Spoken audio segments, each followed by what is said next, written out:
Hello guys, আসসালামু আলাইকুম। Welcome back to my channel. আমি লাকি প্রতিদিনকার মতো চলে আসলাম রান্নাঘর থেকে আরও নতুন একটি রান্নার ভিডিও নিয়ে।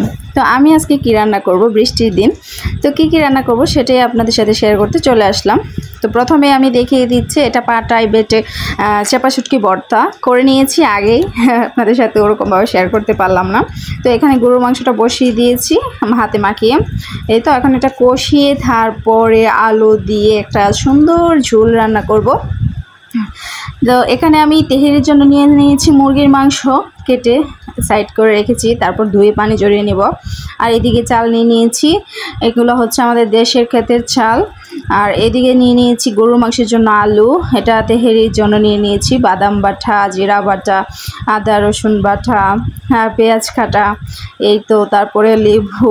এটা হচ্ছে তেহেরিতে দিব, একটু বড় বড় করে পিসগুলো, আলুর পিসগুলো করে নিয়েছি। আর এদিকে ঘি, টক দই, কেওড়া জল, গোলাপ জল এগুলো নিয়ে নিয়েছি, কাঁচামরিচ, এবং সবশেষে নিয়ে নিয়েছি তেহারির যে মশলাটা, তো রেডিমেড মশলা। তো আমি এখানে পেঁয়াজের বেরেস্তার জন্য নিয়ে নিচ্ছি তেল গরম করে একটা পেঁয়াজের বেরেস্তা করে নেব। তো দিয়ে দিলাম তেল কড়াইয়ে, দিয়ে এখন পেঁয়াজের বেরেস্তা করব, দেখতেই পারতেছেন। তো যাই হোক, বৃষ্টির দিনে আমার বাচ্চাদের খেতে মন চাইছে, বিশেষ করে আমার বড় মেয়ে, সে খুব পছন্দ করে পোলাও, তেহেরি বিরিয়ানি, এরকম মানে পোলাও জাতীয় খাবারটাই সে খুব পছন্দ করে। তো তাদের আবদারে আমি আজকে রান্না করেই ফেললাম। তো আমার পেঁয়াজের বেরেস্তাটা দেখতেই পারতেছেন প্রায় কাছাকাছি হয়ে গেছে। আমি এখন অর্ধেকটা উঠিয়ে নেব আর অর্ধেকটা রান্নার জন্য রেখে দিব। এই তো অর্ধেকটা উঠিয়ে নিচ্ছি, দেখে নিশ্চয়ই বুঝতে পারতেছেন। তো পেঁয়াজের কালারটা ওরকমভাবে মানে বেশি ব্রাউন করিনি, হালকা ব্রাউন করছি, তা না হলে পরবর্তীতে পুড়ে যায়। তো আমি এখন মাংসগুলো দিয়ে দিচ্ছি, আগেই ধুয়ে পানি ঝরিয়ে রেখেছিলাম। এখন সম্পূর্ণ মাংসগুলো দিয়ে দিলাম, দিয়ে দিচ্ছি আদা বাটা, রসুন বাটা, দিয়ে দিলাম জিরা বাটা, দিয়ে দিলাম বাদাম বাটা, দিয়ে দিলাম টক দই, তারপর দিয়ে দিব ধনিয়ার গুঁড়া, তারপর দিয়ে দিব সামান্য পরিমাণে মরিচের গুঁড়া, কারণ বাচ্চারা খাবে, চাল তো কম দিতেই হবে মাস্ট। তারপর দিয়ে দিব লবণ, এবং সবশেষে দিয়ে দিব মশলার প্যাকেট, রাঁধুনি মশলার যে প্যাকেট রেডিমেড, সেটা দিয়ে দিচ্ছি, গুঁড়া তেহারি মশলা। তো দিয়ে এখন আমি ভালোভাবে মিক্স করে নিচ্ছি আস্তে আস্তে করে, দেখতেই পারতেছেন আমার হাতটা নড়তেছে না, খুব স্লো মোডে চলতেছে আমার হাত। তো যাই হোক, অনেক কাজ করলে কষ্ট লাগে। আর এতদিন তো গরম ছিল প্রচণ্ড, আর আজকে মানে 2 দিন ধরে বৃষ্টি, মানে কি বলবো, আল্লাহ বলছে এতদিন গরমে অস্থির হয়ে গেছিলি, বৃষ্টি করছিলি, নে এবার দিছি। তো যাই হোক, এই ঘূর্ণিঝড়ে মানে অনেক ক্ষয়ক্ষতি হচ্ছে, আবার ভালোও লাগতেছে, পরিবেশটা ঠান্ডা হয়ে গেছে। তো আমি সামান্য পরিমাণে পানি দিয়ে এখন ঢাকনা দিয়ে ডেকে দিব,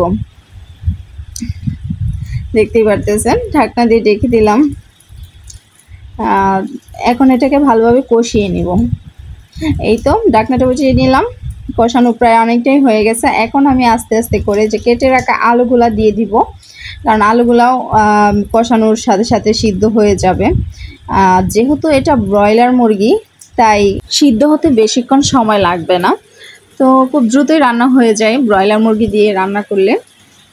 তো দেখতেই পারতেছেন আমি আলুগুলাও কষিয়ে নিচ্ছি। এই তো আলুগুলাও সিদ্ধ হয়ে গেছে, এবং খুব সুন্দর একটা কালারও চলে এসেছে, খুব ভালো লাগতেছে, ফ্লেভারটাও খুব সুন্দর, মাশাআল্লাহ। না যাই হোক, এখন আমি কড়াইটা মানে মাংসটা আলাদা করে নিব একটা মানে সাইডে, তারপর বসিয়ে দিব পোলাওয়ের চালগুলা। পোলাওয়ের চালের জন্য আমি তেল গরম করে বেরেস্তা করে নিয়েছি, এবং ভালোভাবে ভেজে নিচ্ছি চালগুলা, একেবারেই ভালোভাবে জর্জর করে নিচ্ছি ভেজে। তারপর হালকা কুসুম গরম পানি দিয়েছি, ওরকম মানে বেশি গরম দেই নাই, দিয়ে তারপর সামান্য পরিমাণ লবণ দিয়ে নাড়িয়ে ছাড়িয়ে নিচ্ছি, দেখতেই পারতেছেন। এই তো আমার চালগুলো প্রায় হয়ে গেল, এখন মাংসগুলো দিয়ে দিলাম, মাংসগুলোও হয়ে যাচ্ছে, মিশিয়ে নিচ্ছি আর কি, একসাথে মিশিয়ে নিচ্ছি। ভালোভাবে মেশানো হয়ে গেলে এটাকে আমি দমে বসিয়ে দিব। দমে বসানোর আগে দিয়ে দিব পেঁয়াজের বেরেস্তা, কাঁচামরিচ, আর আমার কাঁচামরিচগুলো একটু ভিআইপি, ফ্রিজে থাকতেই মানে পেকে গেছে আর কি। তারপর দিয়ে দিব কেওড়া জল, গোলাপ জল, এবং সবশেষে দিয়ে দিব পরিমাণ মতো ঘি, দিয়ে এটাকে আমি দমে বসিয়ে দিলাম 10-15 মিনিটের জন্য। এই তো দেখতেই পারতেছেন আমার একেবারেই হয়ে গেছে। আল্লাহ হাফেজ।